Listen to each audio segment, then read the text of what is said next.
Nabi Muhammad itu kalau kita baca sejarah hidupnya, tidak ada satu episode pun dalam kehidupan Nabi Muhammad kecuali indah. Mulai dari beliau lahir sampai beliau meninggal dunia, semuanya indah. Bahkan Nabi Muhammad di saat wafatnya pun indah. Sayyidina Abi Bakar As-Siddiq ketika membuka kain yang menutupi wajah jenazah Rasulullah, apa kata beliau? Tibta hayyan wa mayyitan ya Rasulullah.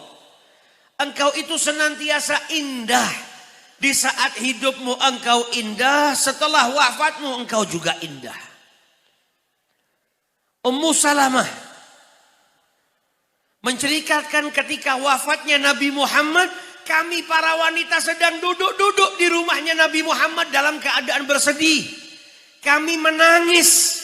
Dan beliau katakan, wa natasalla bi ru'yatihi. Dan kami menghibur diri kami dengan apa? Melihat jenazah Rasulullah di atas kasurnya. Nabi Muhammad semuanya indah. Makanya dikatakan beliau ahsanan nas khuluqan wa khalqa.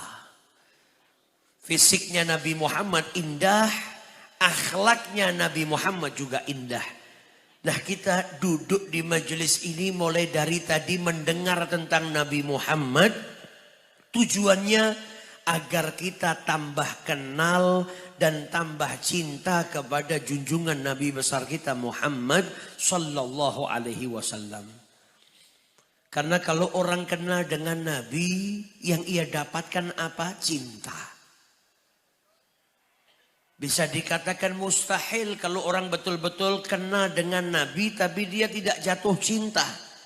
Karena ketika dia mengenal Nabi Muhammad, yang ia dapatkan apa? Keindahan. Dan wataknya manusia itu cinta dengan yang indah. Ketika kita semakin kenal dengan Nabi Muhammad, yang kita dapatkan apa? Cinta kepada Rasulullah sallallahu alaihi wasallam. Dulu banyak yang jatuh cinta dengan Nabi Muhammad melalui perantara penglihatan. Kita nggak hidup di zaman itu, tapi kita masih bisa jatuh cinta dengan Nabi Muhammad melalui perantara pendengaran. Semakin sering kita mendengar tentang Nabi Muhammad, semakin tahu kita kesempurnaan yang Allah berikan kepada beliau, maka akan bertambah rasa cinta kita kepada Rasulullah sallallahu alaihi wasallam. Bagaimana kita nggak cinta? Nabi Muhammad itu paling indahnya manusia. Paling sempurnanya manusia. Dan diberikan oleh Allah subhanahu wa ta'ala keutamaan khasais yang tidak Allah berikan kepada siapapun selain daripada Nabi besar Muhammad sallallahu alaihi wasallam. Bulan lalu masuk di bulan Rajab kita diingatkan dengan peristiwa besar. Peristiwa apa? Diperjalankan Nabi Muhammad oleh Allah perjalanan Isra wal Mi'raj.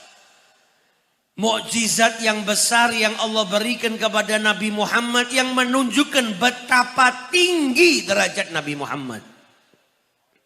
Betapa mulianya Nabi Muhammad. Masuk ke bulan Sya'ban kita diingatkan dengan peristiwa besar. Tahwilul qiblah. Pindahnya arah kiblat. Di mana umat Islam dahulu ketika menyembah Allah, sholat kiblatnya ke Baitul Maqdis. Ketika Nabi hijrah ke kota Madinah, maka umat Islam masih sempat menghadap ke arah Baitul Maqdis kurang lebih 16 sampai 17 bulan lamanya. Diriwayatkan setiap hari Nabi Muhammad itu selesai sholat, beliau menengadahkan wajahnya ke arah langit. Berharap Allah memindahkan kiblat ke arah Ka'bah sesuai dengan yang diinginkan oleh Nabi besar Muhammad sallallahu alaihi wasallam. Tiap hari menengadahkan wajahnya ke arah langit, menunggu wahyu dari Allah. Sampai turun firman dari Allah, qad nara taqalluba wajhika fis sama. Kami telah lihat wajahmu yang engkau tengadahkan ke arah langit. Nabi Muhammad ini saking hebatnya kata para ulama, manusia yang anggota tubuhnya paling banyak disebut dalam Al-Quran itu Nabi Muhammad. Qad nara taqalluba wajhika fis sama. Wajahnya siapa yang disebut oleh Allah dalam Al-Quran? Wajahnya Nabi Muhammad. Alam nashrah laka sadrak. Dadanya siapa yang disebut oleh Allah dalam Al-Quran? Dadanya Nabi Muhammad. Wa anqadha dhahrak, pundaknya Nabi Muhammad. Bahkan sampai suaranya pun disebut oleh Allah dalam Al-Quran. La tarfa'u aswatakum fauqa sautin Nabi. Jangan angkat suara kalian melebihi daripada suara Nabi. Banyak disebut oleh Allah di dalam Al-Quran. Kami telah lihat wajahmu yang engkau tengadahkan ke arah langit. Maka Allah kemudian kabulkan keinginannya Nabi Muhammad. Falanuwalliyannaka kiblatan tardhaha, dan kami akan palingkan untukmu kiblat sesuai dengan yang kau sukai, sesuai dengan yang kau inginkan, yang kau harapkan. Diijabahi oleh Allah Subhanahu wa ta'ala. Sampai istrinya Nabi Muhammad Sayyidah Aisyah itu berkata, saya tuh nggak ngelihat kecuali Allah itu bergegas untuk mengabulkan keinginanmu ya Rasulullah. Tiap kali Nabi punya keinginan, maka diijabahi oleh Allah Ta'ala, menunjukkan betapa sayangnya Allah kepada Nabi besar Muhammad Sallallahu Alaihi Wasallam. Bulan Rajab kita diingatkan Nabi, bulan Sya'ban kita diingatkan Nabi. Supaya hubungan kita dengan Nabi Muhammad itu kuat. Karena nggak ada manusia yang bisa sampai kepada Allah kecuali melalui pintunya Nabi besar Muhammad Sallallahu Alaihi Wasallam. Nah, kita semakin kenal Nabi akan semakin tahu betapa sayangnya Nabi kepada kita. Kalau kita kenal sama Nabi Muhammad, kita akan tahu betapa cintanya Nabi kepada kita. Nabi mencintai kita sebelum kita mencintai beliau. Nabi merindukan kita sebelum kita lahir. Bahkan mungkin sebelum kita kenal dengan Nabi Muhammad. Ketika turun firman Allah, wala saufa yu'tika rabbuka fatarda, Allah janjikan kepada Nabi Muhammad, memberikan kepada Nabi Muhammad sesuatu yang bikin Nabi ridha. Apa yang bikin Nabi ridha? Nabi ingin semua umatnya selamat dari siksa nerakanya Allah Subhanahu wa ta'ala. Yang ada di benaknya Nabi Muhammad umatnya. Ini kalau kita kenal betapa cintanya Nabi kepada kita, bisa menjadi sarana untuk kita mencintai Nabi Muhammad. Dan kalau kita tahu betapa mulianya derajatnya Nabi Muhammad, maka akan bertambah rasa hormat kita kepada beliau. Ta'zim kita kepada beliau.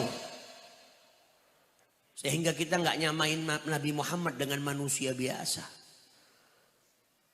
Nabi Muhammad itu dikatakan ahsanan nas khuluqan wa khalqa. Kalau beliau sudah yang paling baik, berarti nggak bisa disamain dengan kita. Kita mau nyamain pandangan kita dengan pandangannya Nabi saja nggak bisa. Nabi punya mata, kita punya mata. Mata kita bisa ngelihat, penglihatannya terbatas. Nabi Muhammad ketika diberangkatkan oleh Allah Isra wal Mi'raj, linuriyahu min ayatina, Allah tunjukkan kepada Nabi Muhammad kebesaran-kebesarannya Allah. Manusia biasa punya mata tapi nggak pernah ngelihat surga. Nabi Muhammad surga ditunjukkan oleh Allah Subhanahu wa ta'ala. Pendengaran kita nggak bisa disamakan dengan pendengaran Nabi. Hati kita nggak bisa disamakan dengan hatinya Nabi Muhammad. Beliau dari ujung kepala sampai ujung kaki diberikan khususiat, diberikan keistimewaan oleh Allah Subhanahu wa ta'ala. Bahkan mohon maaf, yang keluar dari lisan kita ludah yang menjijikan. Yang mungkin kalau kita mengeluarkan orang nggak mau lihat. Berbeda dengan ludahnya Nabi besar Muhammad SAW. Nabi Muhammad itu fama nafatha ala maridhin illa syafahullah. Nabi itu enggak niup ngeludah kecil kepada orang yang sakit kecuali Allah memberikan kesembuhan kepada orang tersebut. Makanya diriwayatkan ketika dalam salah satu peperangan Nabi Muhammad berkata, besok yang aku beri panji ini adalah seseorang yang cinta kepada Allah dan Rasulnya dan juga dicintai oleh Allah dan Rasulnya. Keesokan harinya para sahabat menunggu, mereka berharap dirinya yang dipilih.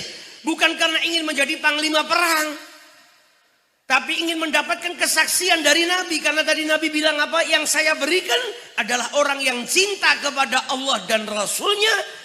Dan orang yang dicintai oleh Allah dan Rasulnya. Maka di saat itu Nabi mencari, Aina Ali bin Abi Talib. Mana Ali bin Abi Talib? Sakit ya Rasulullah. Asabahur ramad. Sayyidina Ali kena penyakit mata ya Rasulullah. Sampai diriwayatkan gak bisa jalan kecuali dituntun. Sama Nabi disuruh bawa ke beliau. Dibawa kepada Rasulullah. Maka Nabi ludahin tempat sakitnya. Dan detik itu juga diberikan kesembuhan oleh Allah subhanahu wa ta'ala. Seakan-akan sebelumnya gak sakit. Dan masih banyak riwayat-riwayat daripada para sahabat yang mendapatkan kesembuhan dari Allah. Berkat apa? Berkat ludahnya Nabi Muhammad SAW. Para sahabat kalau punya anak, apa yang mereka lakukan pertama kali? Dibawa ke Rasulullah. Tujuannya apa? Biar ditahnik oleh Rasulullah. Nabi itu kalau mentahnik bayi, beliau ambil kurma, beliau lembutkan terlebih dahulu dalam lisannya, kemudian baru disuapkan ke dalam mulut si anak bayi. Kenapa kok para sahabat bawa anak-anak mereka yang baru lahir kepada Rasulullah? Agar tidak ada yang masuk ke dalam perut anak mereka yang pertama kali, kecuali ludahnya Nabi Muhammad SAW. Yang pertama kali masuk ke perut, kurma yang bercampur dengan air ludahnya Rasulullah. Apa tujuannya para sahabat? Agar anak-anak mereka dapat berkah dari Nabi besar Muhammad sallallahu alaihi wasallam.